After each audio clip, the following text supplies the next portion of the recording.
Hey everyone! Welcome back to another quick Windows 11 tips and tricks video. Today, I'll show you a super easy way to remove the background of any image using just the built-in Paint app, no extra software needed.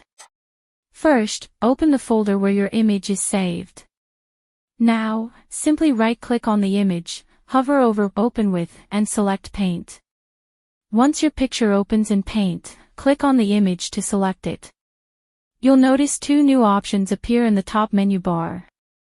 Now, click on Remove Background, and just like that, Paint automatically removes it for you. You'll see how clean and precise the result is, super quick and easy. And that's it. You just removed an image background in seconds using Paint on Windows 11.